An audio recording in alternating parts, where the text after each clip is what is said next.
خلقك فسواك فعدلك في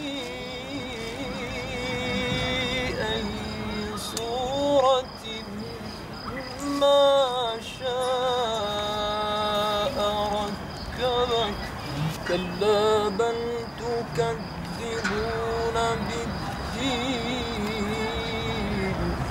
وإن عليكم لحافظين كراما كاتبين يعلمون ما تفعلون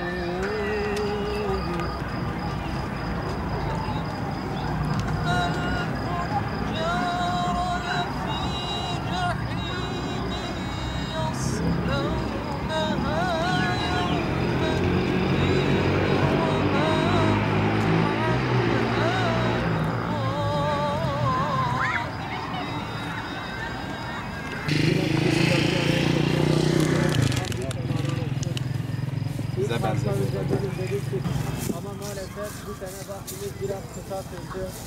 3. haftada finali yapıyoruz Allah'ın izniyle. Halimizin ola mahşerde cümle alem düşer derde. O dar günde seni nerede bulayım ya Resulallah. O dar günde seni nerede bulayım ya Habiballah. Salatullah, selamullah aleyke ya Resulallah. Salatullah, selamullah aleyke ya Habiballah. Salatullah, selamullah aleyke ya Habiballah. Bize çile zindan efendim, zindan efendim. Kavuşmak mümkün mü bilmem ki sana. Öyle özledik ki seni efendim. Kavuşmak mümkün mü bilmem ki sana. Öyle özledik ki seni efendim. Gençlik kanın deli aktığı bir dönemdir. Gücün, enerjinin zirvelerde olduğu bir dönemdir. Günaha yönelenlerin günahı zirvede yaşadığı, İslam dinine yönelenlerin de davalarını zirvelere taşıyabildiği bir dönemdir. Ve bizler de davamızı zirvelere taşımayı kendine şiar edilmiş gençler olarak gençliğimizin kıymetini bilmek ve anlamak için bir aradayız. Allahu Teala kıyamet günü bizleri hesaba çekerken gençliğimizi nerede harcadığımızı bize soracak.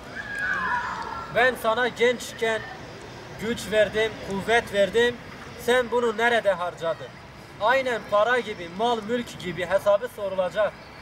Malını nerede harcadın der gibi gençliğimizi de nerede harcadığımızın hesabını bizi yaratan alemlerin Rabbine vereceğiz. Bizler bu bilinçteyiz. Bu bilinci çevremize de aşılamak için bir mücadele içerisindeyiz. Bizler bu yolda sıkıntılarla karşılaşabiliriz, karşılaşmayabiliriz. Bizi yalnız bırakanlar olabilir. Ama bizler hiçbir zaman omuzladığımız bu davamızdan vazgeçmeyeceğiz. Bizler diyoruz ki bizler hür gençliğiz. Özgür gençleriz bizler. Ama batılı emperyalistlerin bizlere dikta ettiği gibi günahlara dalan, haramlara dalan, had tanımayan, sınır tanımayan özgürlükten bahsetmiyoruz biz.